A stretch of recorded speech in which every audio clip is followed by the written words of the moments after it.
I'm Christina Fuges with MoldMaking Technology Magazine, and I am here with Marion Wells of Human Asset Management. Hi, Marion. Hey, Christina, how you doing? Not too bad. So tell me, what is 2030? Oh my God, we should be all excited about 2030, but instead, people are overreacting about 2030. It is the tipping point of when the last baby boomer turns 65. And for most organizations, that could be a disruptor.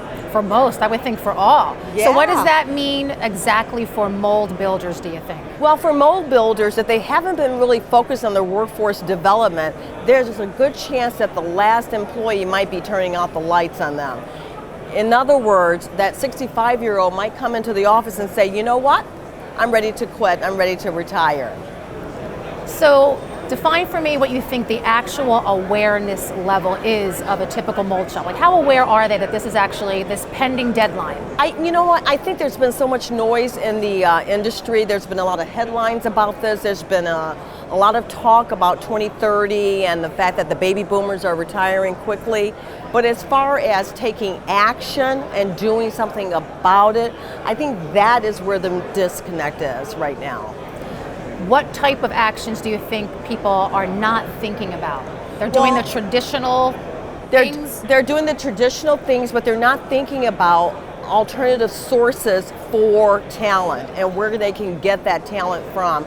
They're going to the same old mainstay. They're doing the apprenticeship programs, they're doing all of the LinkedIn, they're doing the training internally, they're going to the high school, but they're not doing any of the out-of-the-box thinking. So can you give me one example of an out-of-the-box?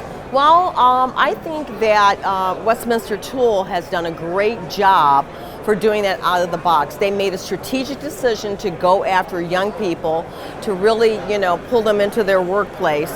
60% of their workers, I think, is under the age of 30 or in that zone someplace. They've created Westminster Academy. They've done some non-traditional things, and I think they're the leader in terms of setting the gold standard on what you can do and how it can benefit you. And what's key there to me is they're a smaller shop, so it shows that it's possible. You don't have to be a big guy to try to solve this issue. No, right? What you do have to do is have someone internally in your organization focus on the issue. So let's talk a little bit about this initiative we have going on between Gardner, Business Media, Gardner Intelligence, MoldMaking Technology, AmeriMold, and Human Asset Management. Well, I'm so excited to be a part of this initiative. I think that the story doesn't stop today.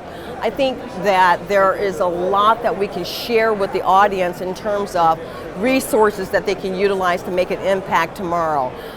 Just ideas on what's really coming down the pipeline, connecting them to the broader audience in terms of the younger worker. So I think that there's a lot to come after today.